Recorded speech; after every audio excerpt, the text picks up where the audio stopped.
Bom, primeiro, boa noite, boa tarde a todos. Obrigada por terem vindo. Luciana e Eduardo, obrigada por terem aceito o convite. Eu acho que, né, agora no canal YouTube todo mundo já me conhece, mas me apresento de novo. Sou Juliana Grazzini, presidente da Fundação Vera-Kiss. E a Fundação da Vera-Kiss é uma fundação francesa que tem como objetivo melhorar a qualidade e o fluxo das informações sobre alimentos e alimentação entre e para profissionais, para o grande público e para o setor privado. E o Papo à Mesa surgiu com o confinamento e a ideia é criar uma biblioteca Vera-Kiss e mostrar o quão eclético e o quão vasto e complexo é o mundo da alimentação. Então, a gente já falou um pouco de tudo e hoje eu tenho o prazer de falar de café, mas com um olhar de gestão, de negócio, de marketing. E aí eu tenho aqui dois administradores, se não me engano, estou certa, né? Dois administradores, doutores, e que a Luciana Almeida, que é diretora, coordenadora, né, do Master Profissional em Comportamento do Consumidor, da SPM, e o professor Eduardo Spers, que trabalha muito com neurociências e é professor titular da Exalc. Queria agradecer, obrigada por estar aqui, obrigada por compartilhar. Não sei se vocês querem falar alguma coisa ou eu posso começar já a fazer minhas perguntas. Tenho tantas perguntas, fiquei tão curiosa. Agradecer pelo convite de estar aqui com vocês hoje à noite, com pessoas queridas. Muito legal. Obrigada, Ju. Obrigada, Edu. Agradecer, né, também. Tá aqui com a minha parceira Luciana, né, que na verdade que organizou e assim iniciou toda essa ideia, né, do livro. A gente já vai falar sobre isso, mas agradecer. Sem ter esse livro, nós não estaríamos aqui, né? Então, foi um projeto muito bacana. E parabenizar você, Juliana, né, a Vera Kiss, por esse trabalho importantíssimo, né? Um trabalho que eu diria social, né? A gente é o que come, né? Então, eu me lembro daquela discussão que a gente teve sobre fake news em alimentos, enfim, são informações valiosíssimas que você traz aí, né? Então, parabéns aí para o trabalho. E eu sou agrônomo, né? Assim, um agrônomo que virou, né? Errei. Mas não me Mas você pergunte trabalha na mais. área de gestão e marketing, não? Sim, Isso não... exatamente. Ah. Então, maravilha. O livro, né, Estratégias de Consumo e Indústria de Café no Brasil, né, que vocês, né, trabalharam com 26 colaboradores. Eu queria só fazer uma pergunta, né, já lá no começo. Por que o livro está em inglês, para começar? Pergunta. Boníssima pergunta. Deixa eu até mostrar a capinha aqui, ó, eu trouxe ele e a minha colinha hoje. Então, a história começa assim, Ju. A gente tem um contato, né, com um professor na Universidade de Macerata, professor Alessio Cavici, e ele, enfim, depois de muita conversa, né, ele começando a ter mais contato com as minhas pesquisas, eu com as dele e tal, ele então ficou sabendo dos meus trabalhos em café. Ele já estava fazendo uma série, né, justamente sobre consumo e estratégias, né, nas cadeias, e já tinha feito sobre vinho. E aí ele falou, puxa, seria muito legal dentro dessa série que a gente já está desenvolvendo com a Elsevier, se a gente tivesse um livro de café. E foi muito legal. Eu lembro bem o dia que ele fez o convite, eu estava dentro do carro, falei, mas meu Deus do céu, que convite é esse? Aí por isso não, que você dá para vai entender. super tranquilo. Pois é, super tranquilo. Então, foi daí toda o início de tudo. Então, ele já tinha essa série, né, de livros publicados. E é bem interessante. Depois eu posso até mandar para vocês o link. Que aí tem, Tem né? Que é uma por série isso de que é o vinhos, tem... último. Por isso que fala, né? O E último aí lançamento da teve... série Ciências do Consumidor e Marketing Estratégico. Vocês foram o último, então, para falar de café. Exato, exatamente. E aí foi muito legal, porque de fato eles nos provocaram muito para pesquisar e provar se esse ia ser realmente o primeiro ou único livro em inglês que falasse sobre café. E aí a gente viu que já tem algumas publicações em inglês sobre café, mas a grande maioria delas fala sobre café no mundo, né? Então você vai falar sobre várias regiões produtoras, né? Então não tinha um livro especificamente na língua inglesa que falasse sobre o café no Brasil.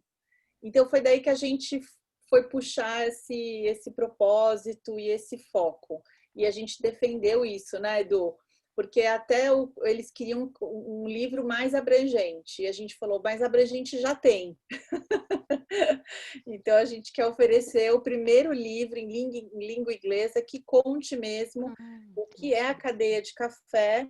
E quando a gente fala cadeia, porque vai lá do antes, né, dentro da porteira, passando pela parte da indústria e finalmente chegando até o varejo e o consumidor final. Du, se você quiser acrescentar aí. Não, muito interessante essa questão, Juliana. Você falou da língua.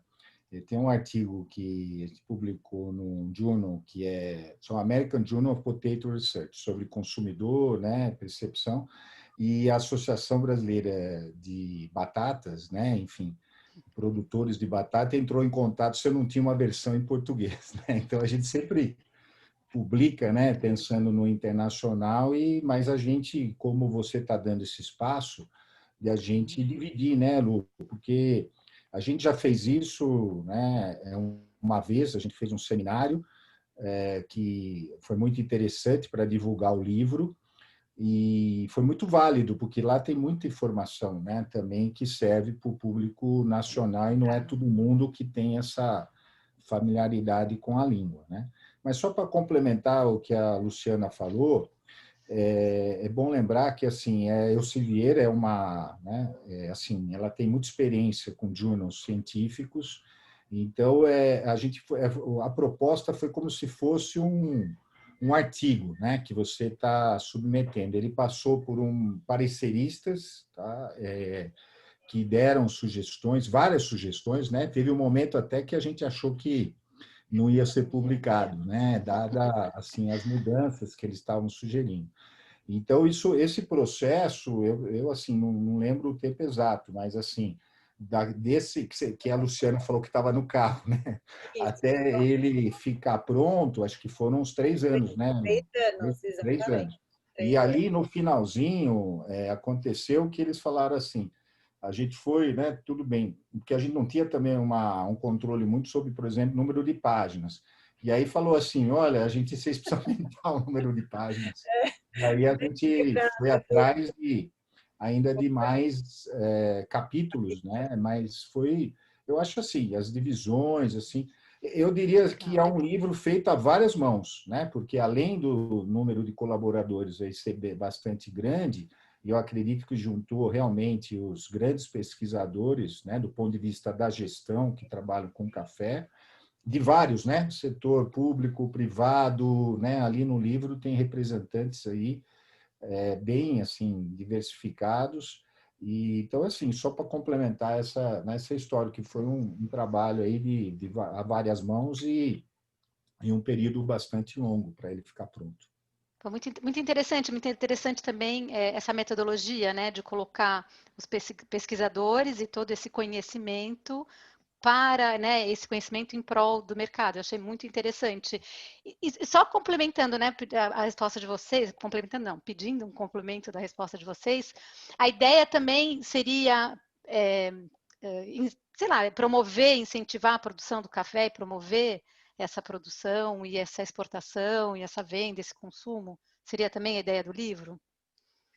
Do café brasileiro? Eu acho que o livro tem vários objetivos, né? Mas um objetivo primeiro é as pessoas tomarem conhecimento do que se passa aqui dentro. Acho que o fato também de ser em inglês ajuda muito, né? Porque quem está aqui dentro já não conhece muito, né? Que não é da área, né? Mas quem dirá lá fora, né? Quer dizer, tem muitos mitos e não se sabe muito, né? O que se passa aqui dentro da nossa cadeia. Então, eu acho que é realmente uma oportunidade para quem quer conhecer mais sobre o café brasileiro. Lá tem relato, tem histórias, né? Muito interessantes. O capítulo 2 vai trazer muitos relatos históricos sobre como o café brasileiro veio numa trajetória, né, de quantidade para qualidade, como é que foram se estabelecendo uma série de questões fundamentais hoje para ele ser extremamente competitivo como ele é hoje, né? E tudo isso está lá, está registrado. Então, é lógico que é impossível você falar de tudo, né? Então, a gente, quando fez o seminário, como o Edu falou, várias pessoas foram perguntando, mas e isso, e logística, e tal? Então, tem muito assunto ainda que daria mais uns três volumes, né, desse. Mas, de fato, eu acho que é um começo para você poder falar sobre o café brasileiro, dando, obviamente, incentivo não só para quem quer trabalhar em todas as etapas, então, para os que estão no mercado, mas para quem quer estudar. Eu acho que para quem quer estudar também traz muito material, né, daquilo que já foi feito, e com gente assim como professor Décio, né, Silvia Sais, que é um grande nome do café, né, pessoal de várias universidades, né, trabalhando com café há muito tempo. Então, eu acho que está lá uma representação da força que a gente tem, e existe o consórcio do café também, mas das principais universidades que hoje trazem essa pesquisa, principalmente nessa área hoje de administração e marketing, não tão técnica, né? Mas está lá, está representado, e eu acho que isso já é um grande incentivo, né, para quem quer continuar esses estudos. E uma perspectiva complementando científica, né? São trabalhos que têm esse rigor, né, científico que, embora até assim algumas realidades sejam conhecidas, elas têm abordagens diferentes. Isso que é interessante na questão da gestão também. Por exemplo, as ondas do café, até chegou um momento que, quer dizer, abordado lá em 2, 3 capítulos, e até ele falou, não, isso está repetido. E não estava, né? Estava assim, exatamente com uma abordagem completamente diferente, o que também agrega, né? Então, eu diria até para quem já conhece bem a realidade do café, o livro traz assim informações muito valiosas, né? E eu acho que, consequentemente, aí, respondendo a sua pergunta, é lógico que, ao você ter uma publicação em inglês, né, você abre, né, para o mercado internacional, quer dizer, uma valorização maior, né, se aqui, como bem a Luciana falou, né, a gente não consegue conhecer, né, ele fica uma referência para quem está lá fora e, com certeza, pode abrir mercados. Muito legal. E, Eduardo, você como agrônomo, por que o café? Como que você chegou nesse mundo do café?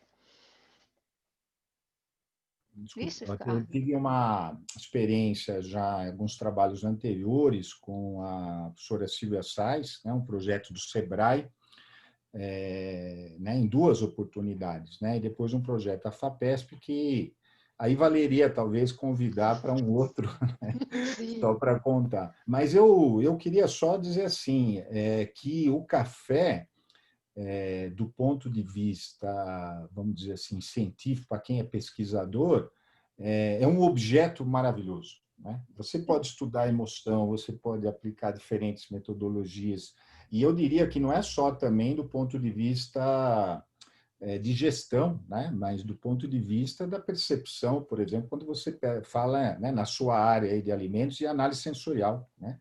Qual a relação, né, da análise sensorial com marca, né? E eu acho que eu estou dando uma contribuição cientificamente para o estudo do comportamento do consumidor. Então, eu vou aplicar essa teoria, né, no café. Né? O café é um objeto empírico maravilhoso. Ele traz questões sociais, questões de desejo, de percepção, né? Eu acho que é maravilhoso, né? Então, eu acho que ele é um objeto que é muito útil, né? Eu diria cientificamente.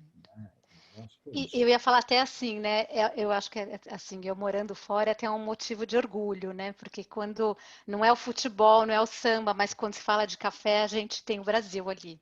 Então, quando entra nas lojas e tem o Brasil, uau, por motivos nobres, né? Pelo café. Agora a soja também está super em alta, mas o café é um motivo de orgulho para a gente fora do mundo. E você, Luciana, como administradora, como que você foi caminhar até chegar ao café? Bom, o agro está na minha vida desde sempre, porque meu pai foi produtor de leite, mas não era de café, era de leite, né? E isso sempre me perseguiu. Eu sou uma agrônoma frustrada, né? Então, no fim das contas, eu fui presenteada em algum momento da minha vida de estar trabalhando lá com o pessoal do Pensa, do professor Décio Zuberstein. E foi daí que a coisa deslanchou mesmo, aí que eu fui realmente, quer dizer, apesar de já ter trabalhado no meu trabalho de conclusão de curso na própria SPM, né? Fui falar de leite. Aí depois fui lá para a Universidade Federal de Lavras e tinha muito café lá, mas eu continuei no leite. É engraçado isso, né? Mas foi no Pensa mesmo, com os trabalhos, as pesquisas aplicadas que eles desenvolviam lá, é que, aliás, o meu primeiro trabalho, próprio da minha tese mesmo, o professor Décio falou para mim: eu quero que você vá compreender o crédito rural dentro de uma cooperativa. E adivinha que cooperativa? A Cochupé. Então, isso lá em 2005. É, assim, é paixão que não te larga mais, né? Uma vez que você está dentro do café, e eu fui a Cochupé, eu fui à cidade, né, de Guaxupé, e Guaxupé é uma cidade que eu já conhecia. Então, eu uni muitas coisas, eu revivi minha infância, porque eu passei vários carnavais lá, eu tinha um tio, que toda a família dele era de lá. Então, enfim, aí você começa a unir o útil ao agradável, e aí, enfim, é tudo de bom, né? E depois, mais à frente, eu fui trabalhar com produtor, né, de café nesses treinamentos também por meio do Pensa. Então é isso, aí você não quer largar nunca mais. Só porque assim, a gente tem um público bem diferenciado, bem eclético, se vocês puderem explicar brevemente o que é o Pensa, que eu acho que vale a pena, porque o Pensa na área de vocês é uma instituição, né, uma associação muito importante. Se vocês puderem falar que é o Pensa, não sei qual dos dois. Eduardo, a Luciana. Vai lá, Edu. O Pensa está na nossa vida aí, né? Que se unir, assim, é difícil falar. O Pensa, assim, é um programa dentro da universidade, tá? Da Universidade de São Paulo, que fica na FEA, né? Que é a Escola de Economia e Administração, São Paulo. A origem foi com o professor Décio Zuberstein, né? Que iniciou lá em 1990, né? A gente fazia na época aí muitos estudos de caso, e o Pensa foi muito importante para traduzir aqui, né, vamos dizer assim, para a comunidade, não só no Brasil, mas internacionalmente, esse conceito de cadeia, né, das relações entre cadeia. Você não só olha a agricultura, que é lá, né, do conceito do Davis e Goldberg. Então, só que isso é só um dos pilares aí, mas eu acho que a grande contribuição do Pensa foi gerar pesquisadores, né? Então, eu, né, Luciana, né, se a gente chegou a produzir esse livro, a gente deve muito ao Pensa, né? O Pensa nos deu esse contato com as empresas, nos proporcionou essa formação, né? Então, assim, é um programa muito interessante, né? Que eu diria até quase que único, né, internacionalmente. É um programa realmente muito forte, né, que engloba muitas pessoas. E tem uma coisa, Pesquisadores do setor dos alimentos, né? sim, e tem uma rede até hoje, né, que se mantém viva aí, enfim, aí até coloquei para vocês o link. Do ponto de vista do café, já se vão muitos anos de pesquisa no café, e tem aí um ponto importante que é a Universidade do Café Brasil, né, que foi criada essa universidade, e desde então você tem muita pesquisa científica, não só do ponto de vista de marketing, gestão, mas do ponto de vista técnico mesmo, manejo. Então, e aí também tem um site, então, que a grande maioria desse acervo está lá disponível, né? São os cadernos da Universidade do Café. Então, isso é bacana, porque também está ali a reunião de todo esse conhecimento, foi essa parceria bacana aí do Pensa com esse grupo, né? Muito legal. Luciana, tem uma pergunta para você, que eu acho que é sobre o capítulo 1. Falando, né, que o Brasil é o maior produtor, o segundo maior consumidor de café no mundo e o maior exportador, né? Quem são os maiores compradores? E uma coisa que a gente comenta muito, já juntando duas perguntas numa, que o Brasil exporta muito commodity e pouco produto com valor agregado. Isso procede? É verdade? Então vamos lá, vamos por partes, né? Muita coisa numa só. Eu vou Essa é a pegar Juliana. Então, vamos lá, vou pegar o relatório aqui do Secafé. Então, o Secafé é o Conselho de Exportadores do Café do Brasil. Todos os meses eu fui dirigente lá, né, diretora executiva do Secafé por um período. É uma entidade, tem a página na internet, todos os meses eles emitem um relatório, e é um relatório muito bacana porque dá justamente essa geografia, né, da exportação do café do Brasil. E a gente, por exemplo, esse mês, é interessante, de outubro, quando fechou o mês de outubro, a gente conseguiu um recorde, né? Porque, em geral, a gente tem uma média aí de 3,5 a 4 milhões de sacas de café exportadas. E, por acaso, nesse ano de pandemia, a gente fez um recorde, tá? A gente exportou mais de 4,6 milhões de sacas de café, né? 60 quilos. E um dado interessante, que é o que você está perguntando, 4,1 milhões, né, de sacas. Então, 11% maior que em outubro de 2019. E, além disso, porque a gente está apreciado, né, você tem uma questão do câmbio aí, apreciado, a gente teve uma receita cambial também recorde, né?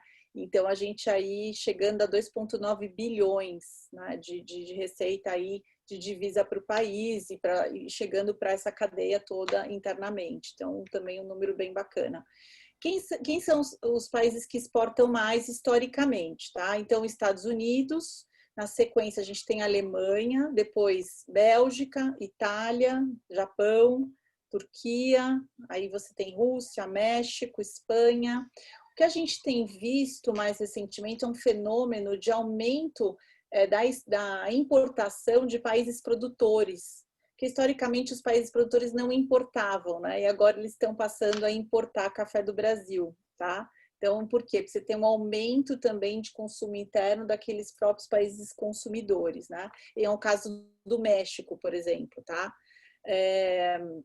Mas a gente também fala assim, puxa, quando você vê, né, a Alemanha como segundo colocado, também a gente tem que fazer uma colocação, não é porque os alemães tomam mais café em toda a Europa, é porque a Alemanha é uma reexportadora. Então, muito café chega ali e depois ela exporta para outros países dentro da União Europeia, tá? E até porque um grande número de torrefadoras está lá também, né? Então também tem um aspecto de torrefação. Então isso é café que a gente chama café verde, né? Que é exportado, que pode ser o arábica como o robusta, tá? A gente também exporta café solúvel, que representa mais ou menos 10% aí dessa exportação hoje, tá? Agora, café embalado, a gente já tem uma dificuldade, né? Porque as pessoas falam, por que a gente exporta tanta commodity e não exporta o cafezinho lá Porque a gente não tem problema para exportar, porque não existe nenhum tipo de tarifação, mas para exportação, o nosso produto, quando chega lá na borda, né, o produto embalado, quando chega na borda de qualquer país, a tributação é altíssima, tá? Então, também tem essa questão, né? Então, no fundo, é aquela coisa da mesa de negociação e o ganha-ganha, né? Então, a gente não é 0 para café verde, mas é 30 para café embalado, entendeu?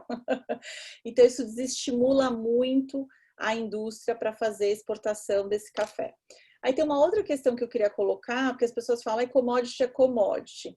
Aí tem que pensar um pouco mais o que é commodity, né? Hoje você tem tanta tecnologia empregada no beneficiamento do café que é complicado se dizer que dentro daquela saca você só está exportando produto simples, né? Que é só um grão de café. Dentro daquele grão de café tem muita tecnologia, né?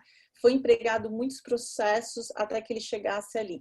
E assim, eu convido todo mundo que está aqui ou eventualmente estiver assistindo, visitar uma fazenda de café é incrível, porque aí você vai ver que para chegar lá na xícara, você tem muitos processos dentro da fazenda, né?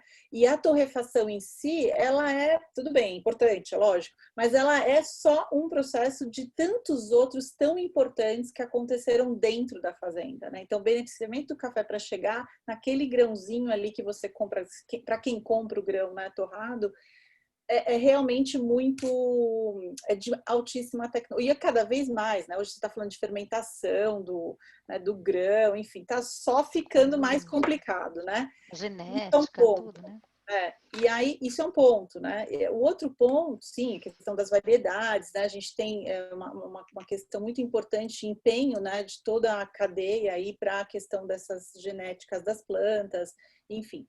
Mas eu queria te dizer assim que tem uma questão que a gente já vinha apontando há alguns anos, que a gente exporta, que a gente está chamando de cafés diferenciados, e que hoje já está chegando em mais de 17% da nossa exportação. O que são esses cafés diferenciados? São todos aqueles que têm algum tipo de selo, né? Ou selo de rainforest, né? Ou selo de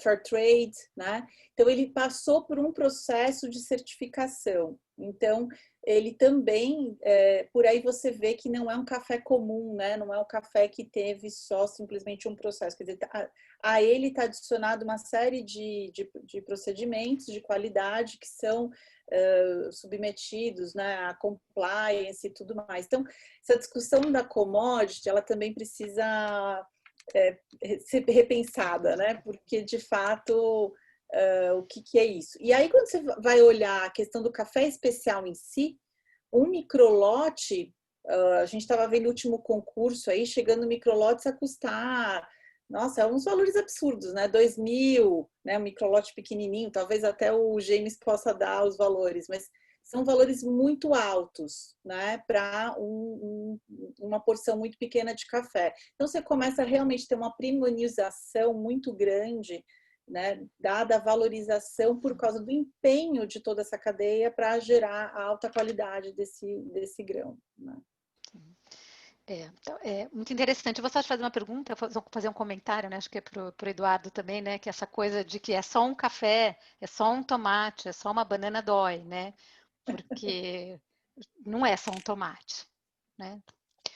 Até chegar no tomate é muito, muito trabalho, né?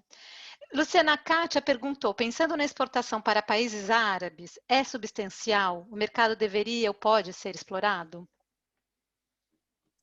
Tem crescido e é um mercado curioso, né? Porque lá eles curtem muito o café robusta.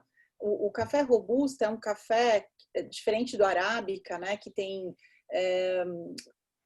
a gente não diria assim que tem digamos, a questão de qualidade, né? É muito mais associado ao arábica. Embora a gente está mudando um pouco essa chavinha, né? Você hoje está, 2 semanas atrás, você tinha um evento no City Café só para levantar key grade, então fazer gradação em notas, você tinha robustas com nota acima de 80. Então, mas, historicamente falando, o café arábica é um café de mais qualidade, né? Até em todas as suas características. E acontece que os turcos, por exemplo, os turcos, né, o pessoal dos países árabes, eles já são muito mais afeitos ao café, que é o café robusta, né? Pelas características que ele tem, de um café mais presença, mais encorpado, né? Então tem a ver com o preparo do café. E, sem dúvida, bom, de fato, são mercados bem relevantes, tá? Os mercados tradicionais são mercados que já não crescem tanto. Os mercados que mais têm crescido são os mercados asiáticos, os mercados do Oriente Médio e os mercados como esse que eu mencionei para você, dos países que são produtores, né? Obrigada, Luciana. Agora eu vou passar para o Eduardo. Eduardo, acho que uma das suas expertises, né, que no livro existem vários tipos de metodologias utilizadas para entender o consumidor e o consumo, né, e o consumidor de café.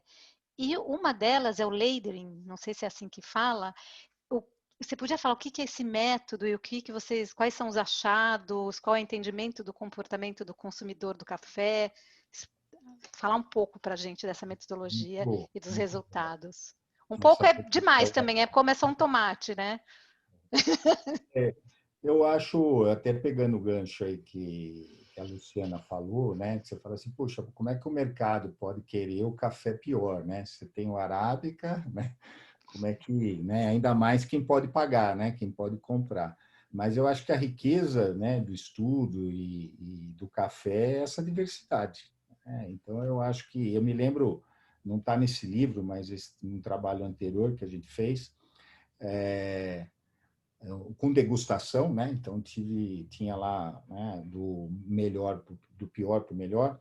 E quando eles tomavam o pior, né, eles falavam, puxa, que café bom, forte, né? E dava uma nota, né? Então, quando você fala numa classificação, bebida mole, bebida dura, né? Você tem que entender a perspectiva do consumidor. O que o consumidor entende, né? Quer dizer, como que na linguagem dele é a percepção. O posicionamento está na cabeça, né, do consumidor e não, né, no produto. Então, a maneira. O café, ele tem essa riqueza. Então, quando você fala desse método do lettering, ele é exatamente para você identificar o que está por trás, né? Então, só para, né, falar um pouquinho, você tem uma lógica na teoria que diz o seguinte: você tem um atributo, né? Então, por exemplo, sabor.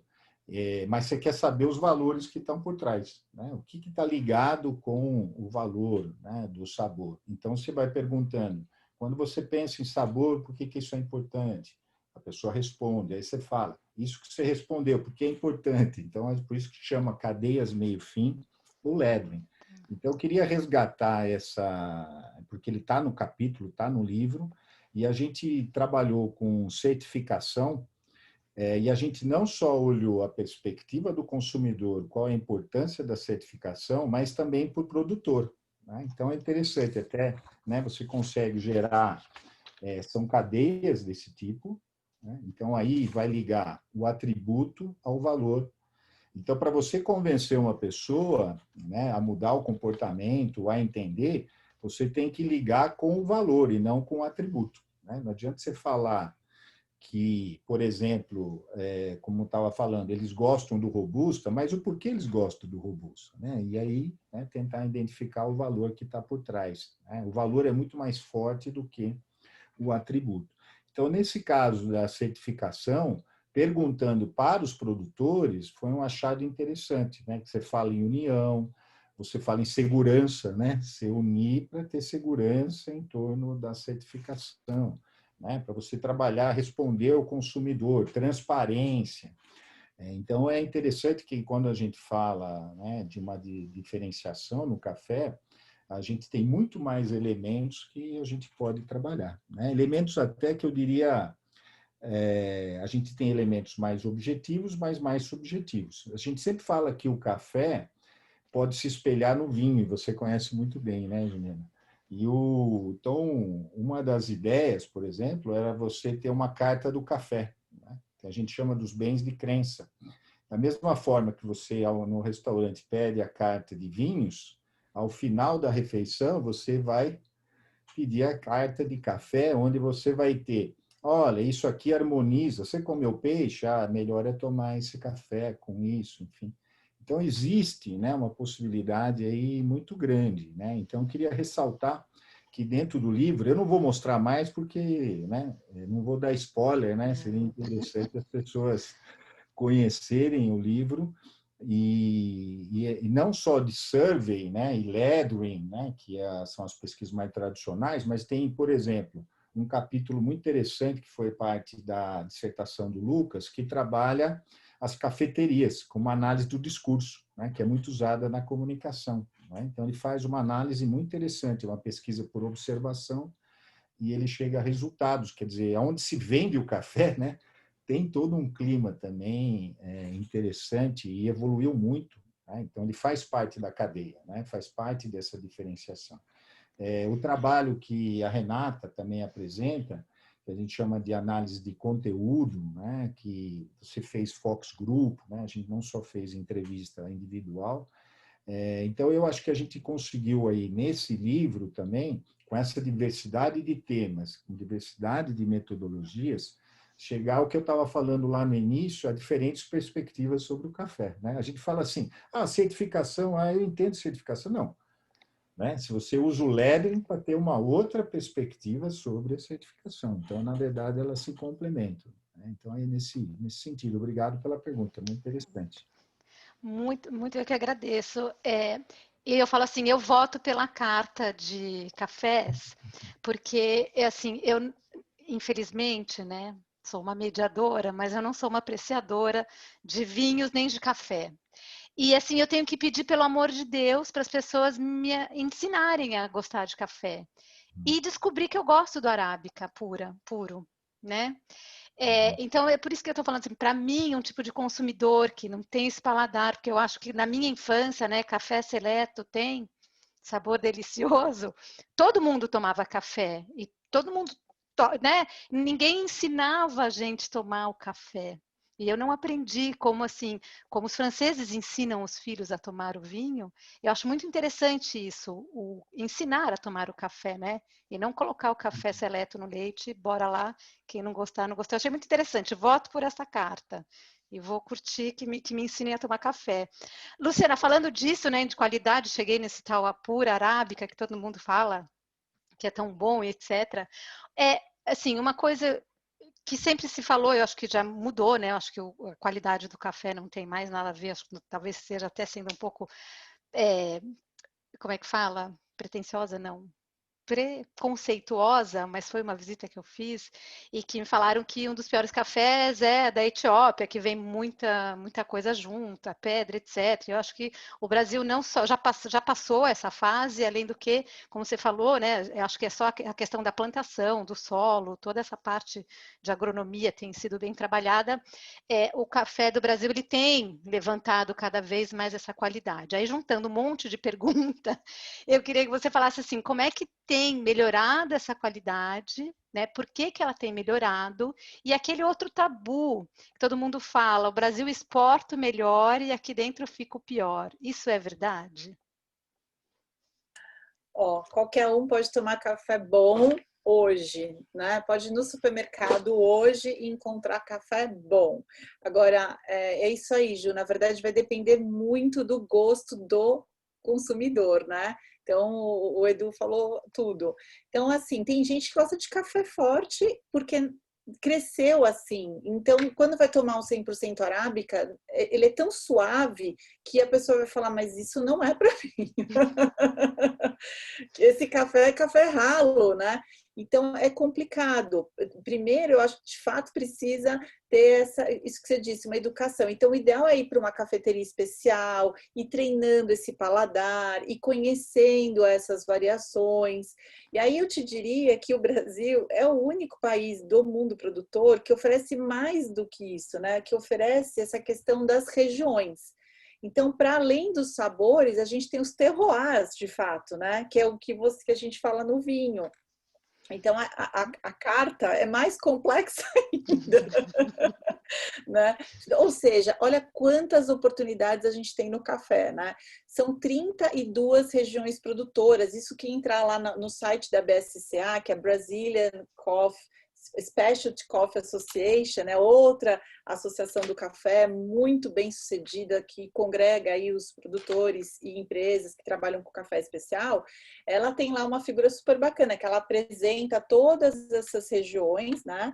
E aí a gente, dentro dessas 32 regiões que estão deixa eu ver em quantos estados aqui, em vários dos nossos estados, né? São 14 estados brasileiros, a gente hoje já tem 4 indicações geográficas, né? Que foram feitas em conjunto com a Embrapa e o INPE, e a gente já tem 2 denominações de origem. O que é mais legal é que o Brasil foi o primeiro lugar no mundo a ter uma denominação de origem para café, que foi Cerrado Mineiro, né? E a segunda agora, que foi esse ano, que é Mantiqueira de Minas, em março de 2020. Ou seja, essa informação tem que chegar para o consumidor final, né?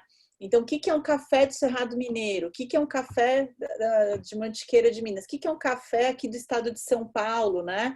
Que é da região de Alta Mogiana. Aí você tem Pinhal. Então, tem coisas deliciosas. Então, é um convite que eu faço para todo mundo sair experimentando mesmo, porque não tem outro jeito senão experimentar e poder. E eu diria para você que, assim, ainda é limitado o acesso, mas já tem. Então, se você vai nas grandes redes de supermercado, você tem, por exemplo, a própria, vamos pegar uma líder, né? A Três Corações já faz venda de alguns produtos com essa característica das regiões, né? Então, você já consegue comprar o café de Cerrado Mineiro, né?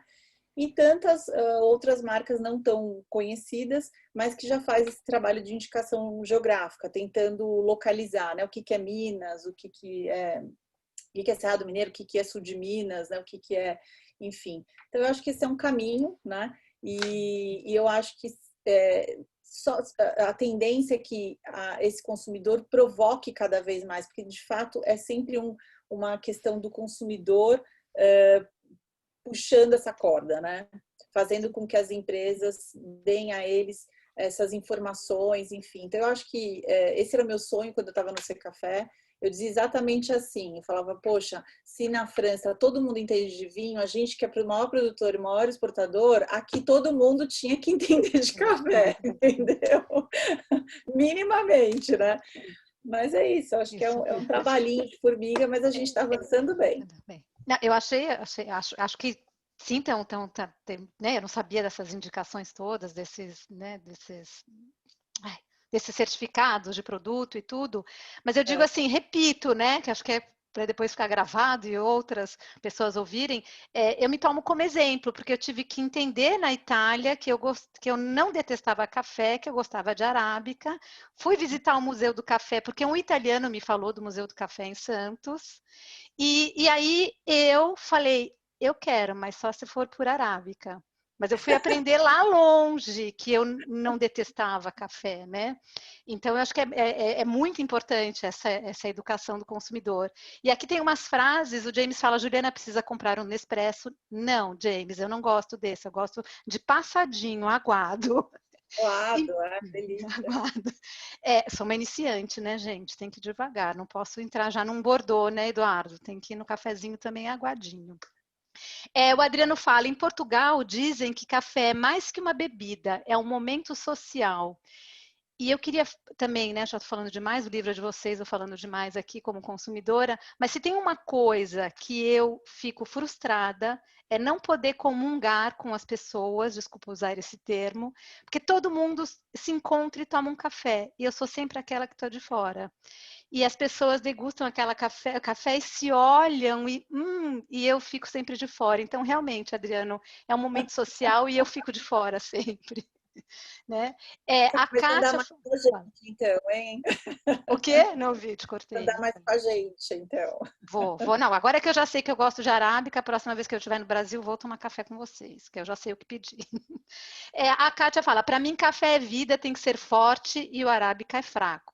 E ela pediu, depois eu vou pedir para você escrever, Luciana, o nome da associação que você falou, a última, que é uma ótima associação do café. Eu vou fazer um comentário, Kátia. Não Tá. é que ele é fraco, depende. Porque assim, ó, você tem um café como o da Illy Café, ele é um café, eu recomendo, ele é 100% arábica, mas é um café para fortes, né? Ele já é um café mais poderoso. Então, é muito a forma que você blenda o café, né? Então, o que é dito do café brasileiro? Porque todo mundo fala tanto do café brasileiro, porque ele tem essa docilidade, tem uma coisa do caramelo, né? Que de fato, assim, ele não é adstringente, ele tem várias coisas que ajudam a equilibrar os outros cafés de outras origens, né? Então, as empresas, de posse dessas informações, né, e aqueles que realmente dominam essa arte, conhecem essa química do café, podem fazer blends fantásticos, tá? E aí não é só arábica, é arábica mais robusta ou só robusta. Então, eu acho que é esse o mundo, né, que está sendo descoberto, que é a mesma coisa do vinho, né? Que é como você faz essa blendagem mesmo dessas tantas possibilidades que existem. Então, e a história, né, de como que o Willy chega nisso, mais ou menos, está contada lá no capítulo do livro, que é um pouco para falar sobre esse processo dele de busca do melhor café de qualidade. E ele vem para o Brasil acreditando que o Brasil tem café de qualidade. E é muito interessante, ele faz disso uma missão. E começa aqui o primeiro prêmio de café de qualidade no mundo, não se existia nenhum prêmio assim, né? E a partir disso ele estabelece uma cadeia de suprimento, né? E também o que é mais inovador ainda, uma indústria comprando diretamente do produtor. Então a gente vê aí que realmente tem coisas muito bacanas e bonitas nesse mundo do café e que a gente só vai descobrindo, viu? Porque cada dia uma novidade. Isso. Eduardo, agora uma pergunta para você, né? Dos capítulos que fala, que trabalha, né, o atributo da origem do café. Você poderia falar um pouco desse atributo da origem do café e quais foram os resultados, os achados que vocês encontraram sobre esse estudo específico? Essa é uma história bacana, eu vou fazer também um gancho aí com vocês. A gente tem um processo, né, que a gente chama de conjunto de considerações. A gente tende a simplificar o nosso processo decisório.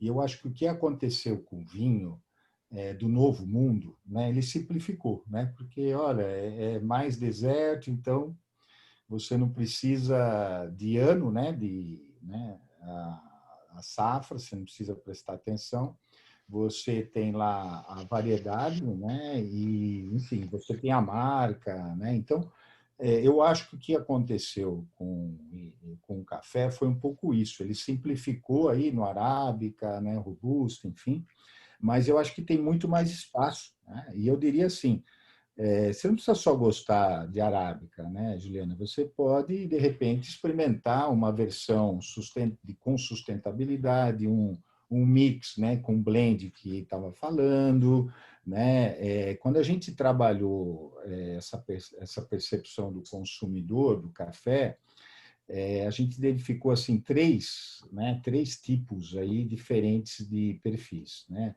Um que é café, né? Ou seja, né, o café é aquela questão sempre, né, do alimento, tem que ser a origem igual, né?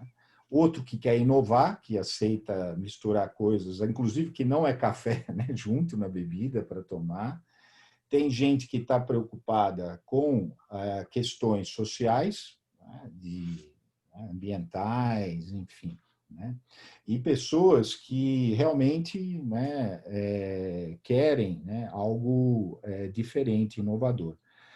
Então, eu acho que no caminho aí da origem, nessa pesquisa, a gente identificou assim, por exemplo, sustentabilidade. Existia o social e o ambiental. Mas na origem não tinha diferença. O consumidor falava em origem, é só uma.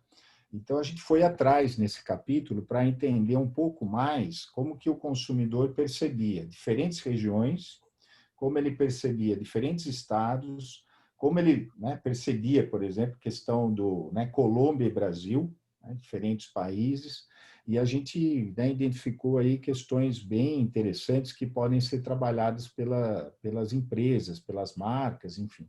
Então, há muito espaço, que eu entendo, dentro do café, para a gente explorar ainda, ensinar o consumidor, né? Ninguém sabe, né? O que é uma região tradicional, né? Qual é aquela região? Não tem um storytelling daquela região.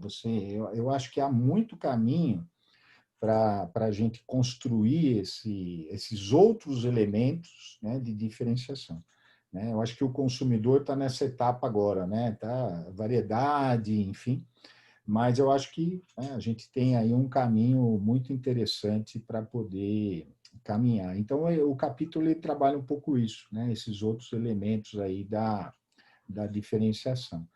A questão-chave é assim, não é como o consumidor percebe, mas como a gente quer, né, que o consumidor perceba. E, para isso, vocês falaram bastante nisso. A gente precisa ensinar, a gente precisa ir de uma maneira não com, né, um conhecimento técnico, mas com um conhecimento que o consumidor.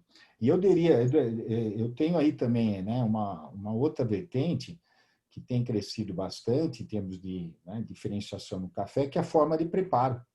Né? Diferentes formas, né? Você experimentar aí, e inclusive essa questão social do café é importantíssima, né? É pouco explorada também. Quer dizer, trazer essa questão, né, social para dentro da comunicação do café também. Tá? Então, é mais nesse sentido. Esse capítulo foi uma curiosidade de um outro trabalho que a gente tinha feito, então a gente resolveu, né, explorar dessa forma. Né? E tem resultados bem interessantes lá, né? Aí valeria, como eu falei, uma outra conversa, né, para a gente seguir.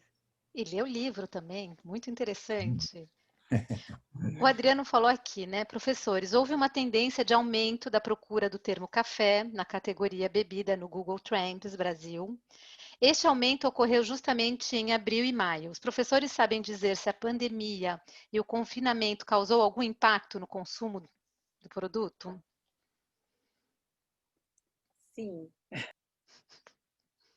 Eu desativei, né? Sim, houve um aumento de consumo e principalmente é interessante porque as pessoas, porque veja, o que aconteceu, né? Vamos pensar na vida de todos nós aqui que gostam de café, né? Muitos de nós fazia o seu consumo do café fora do lar, né? Então tinha muita gente que consumia inclusive o café daquela máquina dentro do escritório, né? E aí, cadê? Não tem mais o cafezinho da empresa, né? Então ele vai ter que dar um jeito de fazer. Então são só nessa substituição você teve muita compra de café torrado e moído, né? E além disso, as pessoas então falaram assim, bom, já que eu não tenho mais aquela experiência de pegar meu café na franquia, lá na rede de café, ou eu não consigo ir na cafeteria, né? Porque poucas estavam fazendo aquele to go, né? De você ir lá e pegar. Passaram a incrementar esse cantinho do café. Então, muita gente comprou máquina, então houve aumento de compra de máquina. Muita gente passou a tentar reproduzir aquilo que ela fazia fora de casa, dentro de casa, né? Então, lá no começo, eu lembro de ter feito um webinar para o pessoal do Sim de Café, e esse era o medo, porque o consumo de cafés especiais só vinha vindo numa crescente. E o medo era, será que agora essas pessoas como é que elas vão achar esse café, né? E aí a gente percebeu que foi um momento muito interessante dessas cafeterias de oferecerem formas variadas desse pessoal de acessar isso. Então, por WhatsApp, no Instagram, né? Então, eu mesma, né? Eu mesma comprei muito café de qualidade assim, né? Então, já que eu não podia ir na cafeteria porque ela estava fechada, mas eu sabia que eu conseguia comprar pela internet. Comprei do Brasil inteiro.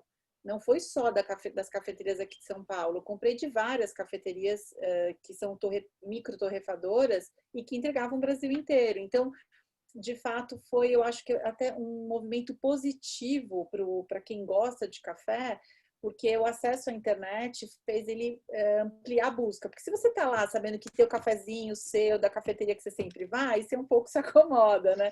Na hora que você vê que não tem mais, você fala, vou correr atrás. E aí você pede indicação, você vai na internet, você vai...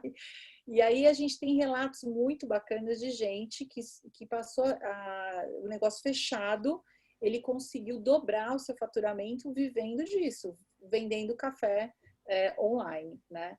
Então, realmente, a gente teve aí essa mudança interessante, né, de comportamento do nosso consumidor. Muito interessante. Já tem mais pergunta. Vou só perguntar, depois a gente faz a gente deixa só para o público. Vamos tentar fazer uma pergunta só, mas senão eu faço as duas. Vocês acham que as novas gerações vão tomar mais café? Como é que vocês acham que isso vai mudar? Uma pergunta. E a segunda pergunta, vocês acham que o café tem essa tendência a se gourmetizar, a se elitizar? E a gente vai ter assim uma grande diferença desses dois cafés? Como é que vocês veem isso? Essa transformação entre o produto de qualidade e o produto quantidade, que a gente sempre vai precisar, né? Do barato. Não sei se vocês concordam comigo. Então, essa é a minha pergunta. Como vocês acham que vai evoluir nos mais jovens esse consumo? E como é que vai ficar essa questão da qualidade e quantidade de café? Talvez o que podia começar, depois a Luciana conhece bem o assunto, podia continuar. Eu não tenho visto, Juliana, essa questão você falou do jovem, na comunicação do café, o jovem, né? Eu vi muito pouco.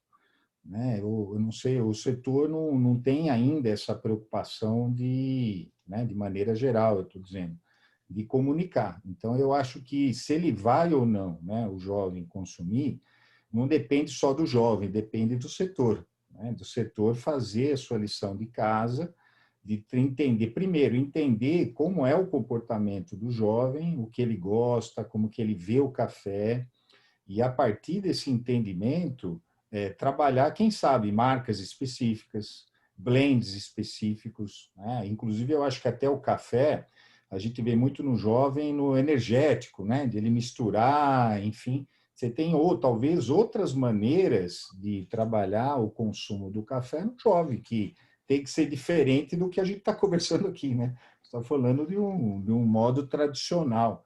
Eu acredito que a gente precisa entender e descobrir outras maneiras aí, né, de proporcionar esse produto ou fazer esse produto ter essa empatia com o jovem. Então, assim, eu acho que tem um trabalho a ser feito aí, que eu não vejo que está sendo feito. E a outra questão de elitizar, eu diria assim, se você pega o posicionamento, né, qualidade, né, e preço. Mais qualidade, maior preço. Então, você pode seguir tanto, né? Eu me lembro de interessante isso que você colocou, porque eu tinha um slide num projeto que a gente fez com o Sebrae, que eu estava comentando, com a professora Silvia Sais, eu tinha, assim, um gráfico que colocava isso, posicionamento do café. Então, você tinha baixa qualidade, né? Sim, e média qualidade. E aí eu colocava, assim, ó, uma flechinha, ó, o que vai acontecer no futuro? Subir, né? Ou seja, você vai ter espaço para mais níveis, né, de preço, qualidade, e tanto para baixo também. Né? Quer dizer, aqui para baixo a gente já, né, o próprio selo que a BIC, né, a Luciana estava falando lá do Café do Cerrado, mas a gente também teve selos, a gente teve que trabalhar, e a BIC teve um papel, né, muito importante, ele foi o primeiro selo de conformidade, que você não tem palha de arroz queimada junto, né, que você tem realmente café. Então, você estava lá bem embaixo, né? Então, acho que talvez descer mais é difícil, mas... História, né, Edu? Foi. Tem um capítulo do livro contando essa história da BIC, que é bem bacana também. Sim, continua, Lu. Uhum. Não, eu acabei te interrompendo, pelo amor de Não, Deus. não, mas continua, porque eu acho que a minha fala era essa mesmo, né? Porque era as duas perguntas, do jovem, né? E essa questão de elitizar. Eu acho, o Blue Mountain, né? Você tem, depende quanto, né? Que você vai... É aquela história bem de crença, né? Quanto que a gente estava falando do vinho, né? Tem vinhos ali que você precisa só criar, né, elementos que o consumidor perceba esse valor. Né? E eu não digo que é impossível, é possível sim. Né? A questão é trabalhar. Diga, Lu.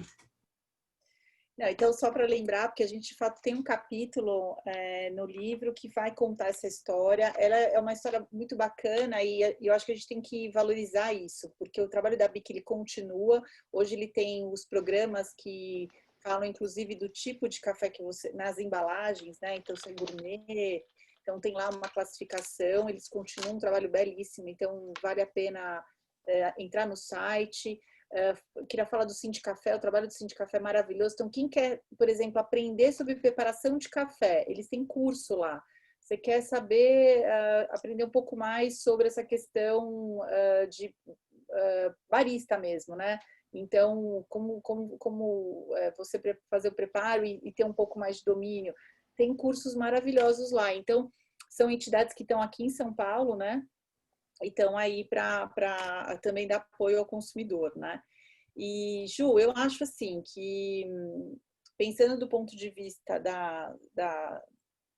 do jovem, né? A gente fez aí um estudo com uma aluna do mestrado. Ela estando numa empresa de café, ela tinha justamente essa questão, né?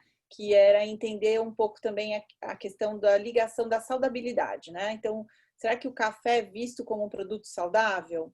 E aí a gente pensou, será que também para o jovem ele encara esse como um produto saudável? Né? Então, foi muito bacana realizar esse estudo para compreender qual é a percepção do jovem sobre o café, né? E é legal porque saiu uma figura interessante, porque assim, o jovem nem acha que o café é tipo coxinha, junk food, e nem acha que é produto de altíssima health food. Ele é uma categoria per se, é o café.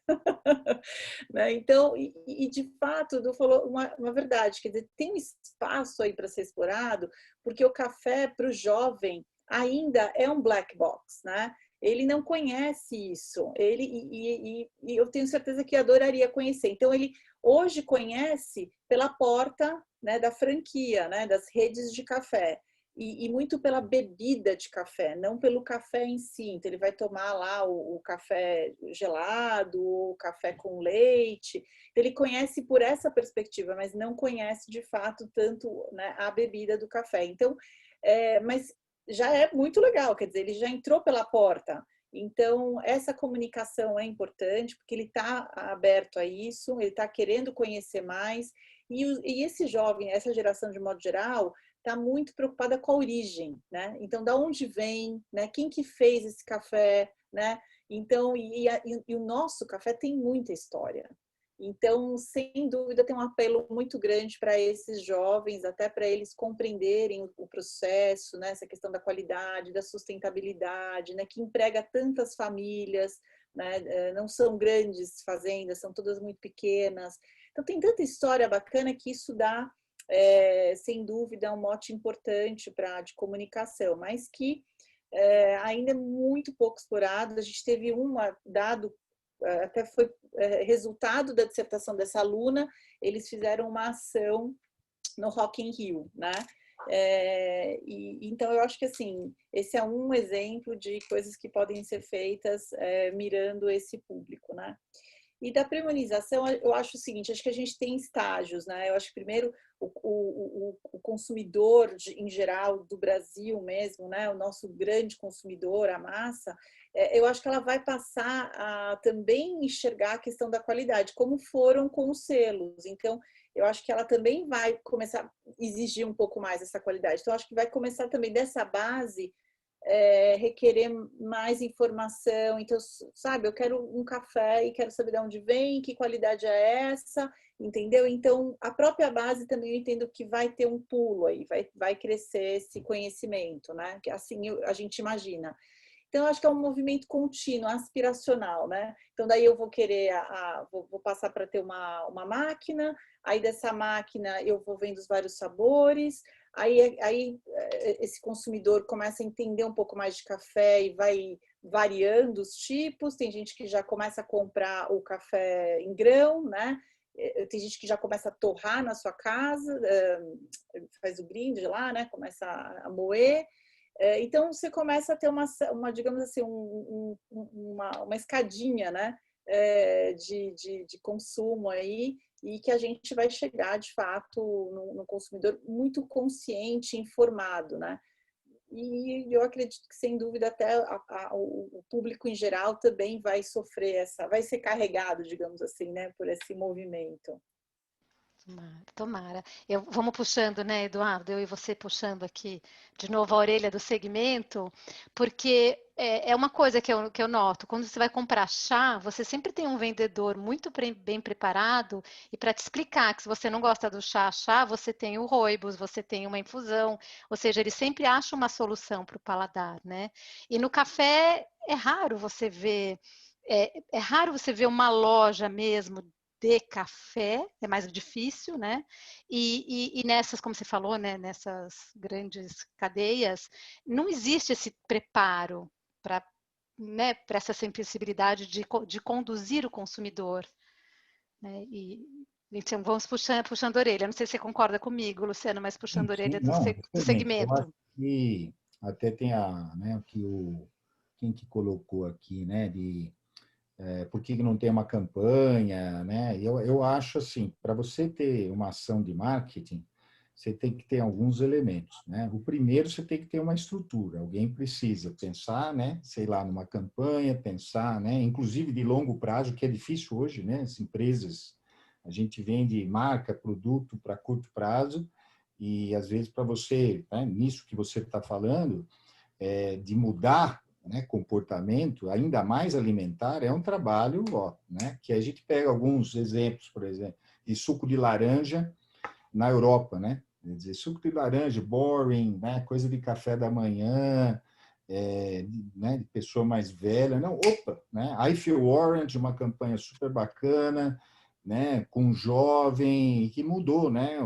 a ideia. Mas é longo prazo que você precisa fazer. Isso mesmo que você falou do chá, o café fez muito bem para entrar no Oriente, né? Quer dizer, substituir, né? O café tem uma história de sucesso lá, né? Vietnã ali produzindo o café e fazendo com que as pessoas também substituíssem o chá, né? Pelo café, né? Aumentou o consumo. Então são aspectos aí que eu diria que você precisa ter uma estrutura, alguém que vai fazer, pensar de longo prazo e ter dinheiro, né? Então, por isso que a gente vê muito, né? E o sucesso, quer dizer, quando você fala em marketing do café, o que que você lembra? Café da Colômbia, né? Juan Valdez, desde a década lá de 1980, onde você tem uma associação forte, né? Tá certo que o produtor ali era compulsório, ele tinha que pagar, né? Uma parte aí para manter a associação, então a associação teve recurso para poder criar né, o Café da Colômbia, a marca Juan Valdez. Mas é isso, né? Uma história aí de longo prazo que precisa ser trabalhada, né? Então, não é só criar mídias sociais, né? Mas tem que alimentar, tem que criar o que está por trás dessas mídias sociais, qual é o posicionamento, qual é a estratégia. Então, talvez respondendo isso, e uma coisa também interessante que eu queria agregar, que tem um conceito, não sei se todos aqui conhecem, no Brasil é menos, que é o commodity advertising, né? Então, vou dar um exemplo, por exemplo, da carne, né? Coma carne, carne tem zinco, carne tem ferro. Então, você tem uma associação, ou beba leite, né? Got Milk, que ficou famoso. Então, aqui, no nosso caso, seria beba café. A gente teve uma campanha, até se vocês quiserem, né, buscar aí no YouTube, que é Beba Café, que foi feito pelo Ministério da Agricultura há muitos anos atrás. E aí mostrava aí um jovem, né? Ele vai te ajudar, né? Ele está cansado ali estudando e aí vem super café, café te ajuda, te dá energia, né? E aí tem uma outra, né? Que eu me lembro que falava, não, ele dá renda ao país, ele remunera o trabalhador e fala, ó, beba café, café do Brasil, ou seja, beba porque é um produto do Brasil e você vai melhorar, né, a nossa economia. Então, assim, são ações em geral coletivas. Então, nem sempre é fácil você unir um grupo e fazer com que aquele grupo invista numa ação de comunicação, né? Enfim, mas Esse é o ponto. Não é fácil porque todo mundo quando põe no bolso, né? Eu já tive lá e eu sei bem como isso. Então, vontade, acho que todo mundo tem, né? E como eu falei quando eu estava lá, essa era a minha grande vontade, de ter uma comunicação muito para todo mundo, né? Não era para o coffee lover, porque muita gente fala do coffee lover. E a minha intenção, por exemplo, lá no C Café, não era falar para o coffee lover, era para falar para o brasileiro, né? E eu acho que isso é muito importante, a gente dizer para o brasileiro todo ele, né? Que nasceu e está crescendo e falar, cara, isso aqui que você tem é realmente um produto brasileiro maravilhoso que você precisava conhecer, saber o que que é, né? E saber aprender a tomar, como vocês falaram, né? E tem uma questão importante que é a questão do solúvel, que a gente não comentou, né? Mas em alguns países, até a introdução para alguns nichos de mercado começam com solúvel, né? Então, muita gente introduzindo o hábito de tomar café, até pela comodidade, né? Pela conveniência, você começa a tomar café pelo uso do solúvel, que foi muitos dos casos dos asiáticos, né? Então, assim, tem muitas oportunidades, né, Ju? Agora, eu acho que realmente é um esforço hoje mais individualizado, né? Enfim, para quem quer trabalhar em café, o que eu vejo é que não faltam oportunidades. Sim, sim. Só comentando, e depois tem uma pergunta, e aí a gente vai encerrar, infelizmente, mas já ficamos aqui 1h15. eu vejo muito, né, Eduardo, que esteve por aqui mais tempo, a Luciana também, a gente vê muito aqui na Europa essa questão do setor da maçã, da uva, do vinho, da carne, do leite. O setor, né, as cooperativas, as associações, muitas associações de setor que lutam por essa commodity ou esse segmento, né? E eu acho que tem menos isso no Brasil, essa Sim, sem proteção dúvida. do setor.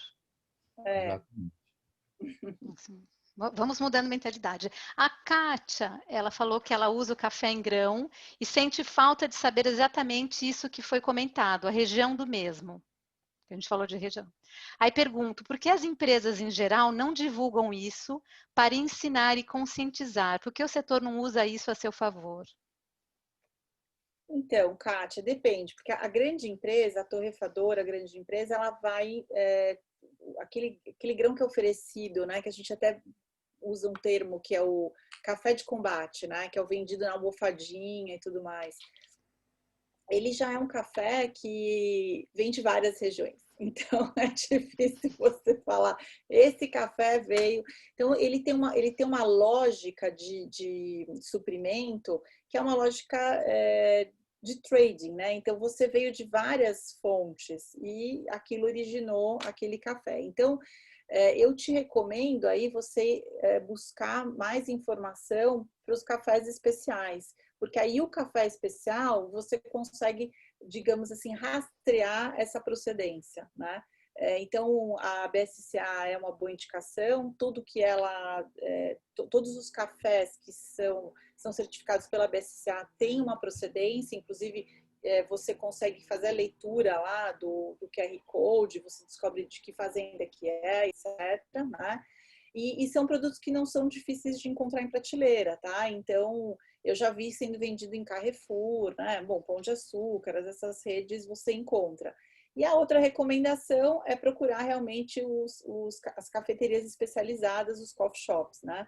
Porque aí sim eles vão trabalhar esses cafés que são mais especiais, de procedência, aí vão te contar de onde é, né? E aí você vai pegando né, digamos assim, da onde que é, o gostinho de cada um, e aí você vai montando aquilo que você acha que é mais gostoso, né, para você. Maravilha. Aí Eu falei, quando a Ju foi na sua casa, você só oferece aquele arábica bem só fraquinho, arábica puro, gostosinho. fraquinho puro. Eu ia falar assim, eu não quero mais cafeteria, eu quero bar a café, com uma carta e alguém me explicando, Eduardo. Assim eu vou virar uma Bom, apreciadora de café e consumidora, futura isso consumidora. aí. Isso aqui. Antes assim, né, de terminar, eu queria assim, que vocês deixassem né, aquela coisa de praxe, uma mensagem final, que se vocês veem uma continuidade desse livro, se vocês que vocês veem para esse mundo do café, cada um com a sua visão. Bom, posso. Eu acho que depois dessa conversa, né, Luciana, acho que já dá para pensar num volume 2, 3. É. E a pesquisa continua, né? Eu queria só relatar, por exemplo, de um trabalho que está feito com eye track, né? Comentou da neurociência. Então, quanto que o consumidor olhar para aquele atributo, quanto que aumenta a probabilidade de escolha dele, né? Se as pessoas olham de uma mesma maneira, né? Tanto características, né, de produção até altitude. A gente falou muito pouco até aqui, né? De características de diferenciação que estão lá no campo, né, que muita gente não sabe, né? Quer dizer, a altura que é plantado o café interfere, por exemplo, na qualidade. Então, são coisas ainda que precisam ser exploradas. E um outro trabalho que trabalhar, que aí o Adriano falou de emoção, né, questão social. Qual é a emoção de você ir tomar um café, né? Daqui a pouquinho a gente vai tomar o café das 7h30, e então o que faz, né, você em busca de que emoção, né, o que, né, te faz ir para o consumo do café, e após consumir o café, que tipo de emoção o café ele te proporciona. Então a gente está assim indo nessa linha aí com esses novos estudos. Então, ou seja, o objeto café é fantástico, né, para nós aqui pesquisadores, né? E agradecer essa oportunidade, viu, Juliana, né, de você, né, ter nos dado aqui de poder falar um pouco esse assunto tão gostoso, né, que é o café. Obrigado. Eu que agradeço, porque para a gente é muito importante também, né? Mostrar várias visões desse mundo que a gente chama mundo dos alimentos e da alimentação. Então é um prazer para a gente. Lu, você agora. Eu acho que, como ele colocou, a gente tentou colocar um pouquinho do mundo do café, né, do Brasil aqui nesse livro, mas a gente sabe que realmente é um pouquinho, está em inglês, ele está, inclusive para quem é pesquisador, ele está acessível pelo Science Direct, então você consegue também acessar os capítulos, mas também quem tiver interesse, dá para acessar e ver o sumário, e você pode contactar a gente, depois a gente pode encaminhar também o pesquisador, porque acho que é legal, porque ele diz quem são os pesquisadores, e eu acho que para quem tem interesse em algum tema específico, a gente também pode ser uma ponte, né? Então, enfim, acho que só para continuar a conversa, né? E acho que é bacana para ser esse um ponto de ligação para trabalhos futuros, pesquisas e assim por diante. Maravilhoso. Para mim, assim, uma honra, foi uma honra ter vocês aqui comigo, um papo tão gostoso. Eu agradeço a todos que estão aqui, mas antes de ir embora, eu tenho que falar quais são os próximos Papo à Mesa e a nossa próxima programação, porque, inclusive, falando de Google Trends, a gente ainda tem um evento juntos, né, Eduardo e Luciana, sobre Isso. tendência de alimentos, dia 11 de dezembro. A gente vai compartilhar aqui, né, a ordem não é essa, eu errei para variar, mas os próximos papos à mesa, o próximo é do livro Pare de Se Odiar, porque amar o próprio corpo é um ato revolucionário. Viram como é eclético? A gente passa do café para a aceitação corporal. É um livro daquela menina que tem um canal YouTube, fala alexandrismos. Depois a gente vai ter, no nosso encerramento de ano, um papo à mesa sobre as ceias de Natal no Brasil e Portugal. Então, a gente vai ter um colaborador que vai falar da ceia na Espanha, um colaborador francês para falar na França, o Adriano vai falar de Portugal, a gente vai ter uma colaboradora italiana para falar da Itália e uma colaboradora parceira para falar do Brasil. Dia 12. Vai ser um momento de descontração. Depois a gente tem o nosso Verakiss Conecta, que somos parceiros, né, com o Marquesalc, Eduardo, e com a AgriFood, Luciana, que é um projeto para estudantes, para tirar o estudante, para abrir ele para o mundo, para começar a internacionalizá-lo. Então, quarta-feira tem o Global Gap, uma certificadora portuguesa. Vai ser bem interessante. E eu sempre falo, quem gosta de sustentabilidade tem que entender também de Global Gap. E a gente vai ter o último do ano, que é a questão, né, da responsabilidade social, também com uma pesquisadora portuguesa e que trabalha com muito na indústria de alimentos, é a questão da responsabilidade social dessas empresas, que hoje tem tudo a ver, muito ligado com a sustentabilidade. A gente tem também um outro evento, falando de sustentabilidade, é a produção sustentável e responsável de alimentos, que aí são com os nossos parceiros italianos. Então, a gente vai falar do produtor, aquele, né, o produtor agrícola, como é que ele tem se virado e como é que ele tem transformado a produção dele em produção sustentável. A gente vai falar com dois grandes produtores, né, Muti e Barilla, né, os diretores de marketing vão falar como é que eles estão mudando essa produção para o sustentável, e a gente vai falar depois vai falar de iniciativas públicas e privadas, né, na Europa e no Brasil. E, por último, o nosso evento maravilhoso com Eduardo e Luciana, no dia 11 de dezembro, que a gente vai falar sobre tendências no setor dos alimentos e alimentação e quais foram os efeitos da pandemia no setor. Será que do ano passado para esse setor conseguiu seguir o caminho que ele imaginava ou não? E vai ser maravilhoso, e o Adriano também é nosso orador, um dos oradores nesse programa. Gente, boa noite para todo mundo, bom jantar e muito obrigada mais uma vez, Luciana, Eduardo e todos que estiveram por aqui. Esse Papo à Mesa vai para o nosso YouTube e todo mundo vai poder desfrutar desse encontro que foi delicioso. Obrigada, foi ótimo. Obrigada. Tchau, obrigada. Tchau, Edu. Obrigada. Tchau. Ficou escondida aí. Tchau, Thelma. Um bom café para todos. Vou tentar, prometo. Não deixe de tomar seu café. Bom horário. Obrigada. Tchau, obrigada.